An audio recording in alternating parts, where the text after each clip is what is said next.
Untuk sistem proteksi kebakaran, yang pertama itu proteksi aktif di mana menggunakan sistem energi, dan sistem proteksi pasif yang menggunakan sistem terbangun. Pada sistem proteksi aktif, jadi terdapat 3 hal. Yang pertama, sistem deteksi dan alarm kebakaran dapat berupa detektor alarm kebakaran atau manual call point. Jadi manual call point ini dapat berupa tombol-tombol atau telepon darurat yang dipasang pada lokasi-lokasi khusus di bangunan-bangunan. Kemudian sistem kebakaran manual atau hidran kebakaran, jadi terdiri dari sang kebakaran, hidran, dan hose reel. Yang ketiga itu sistem pemadam kebakaran otomatis, sistem sprinkler, sistem kabut air, dan sebagainya. Jadi 2 sistem ini, hidran dan sprinkler, akan dibahas pada pertemuan selanjutnya. Selanjutnya untuk sistem proteksi pasif, yaitu sistem terbangun, jadi dibangun atau dirancang pada saat bangunan sedang dibangun. Jadi sistem proteksi pasif ini terdiri dari pembatasan pemakaian bahan mudah terbakar. Jadi perlu juga penerapan sistem kompartementasi terdiri yang perlu diperhatikan yaitu fungsi gedung, luas, volume, perlindungan bukaan, dan juga struktur pelindungnya. Jadi penggunaan konstruksi tahan api atau fire rated, perlindungan pada bukaannya, terdapat sistem pengendalian asap atau ventilasi maupun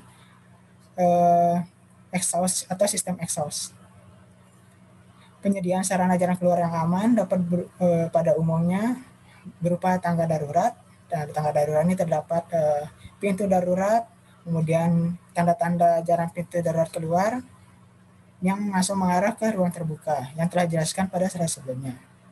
Dan juga set planning for fire safety-nya ini.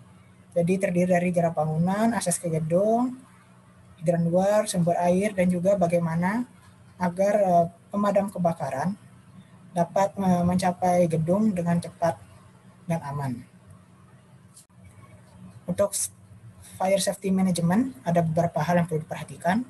Yang pertama itu periksa berkala terhadap sistem dan peralatan proteksi kebakaran, pembentukan tim emergency dinamis, pembinaan dan pelatihan personel, penyusunan fire emergency plan atau FEP, latihan kebakaran dan evaluasi, penyusunan SOP aman kebakaran untuk pekerjaan mengelas, cat, materi atau hot works yang menggunakan api, fire safety audit, fire safe housekeeping, dan fire safe campaign atau sosialisasi.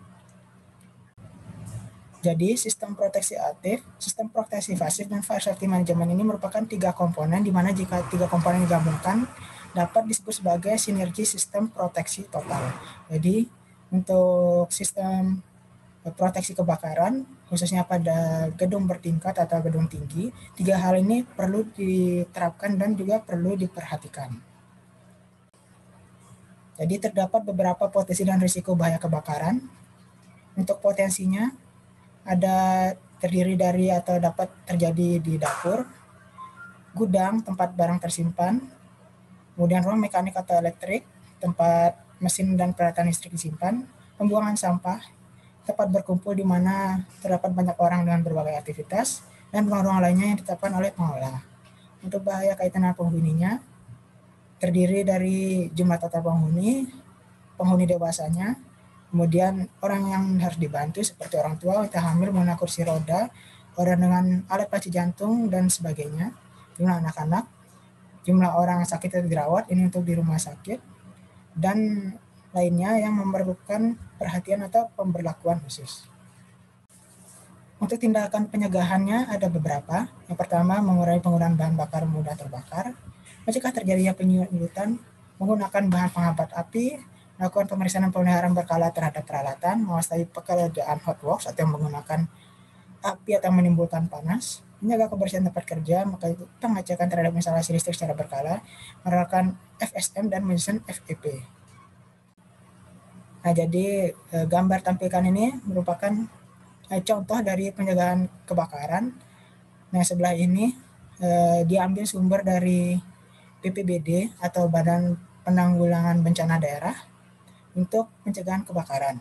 Nah, di kanan ini diambil dari Jarum untuk pencegahan penanggulangan kebakaran. Sekian untuk pertemuan 12 kali ini yang membahas mengenai sistem pencegah kebakaran pada sebuah bangunan. Jika terdapat yang belum jelas, silakan tanyakan. Terima kasih. Assalamualaikum warahmatullahi wabarakatuh.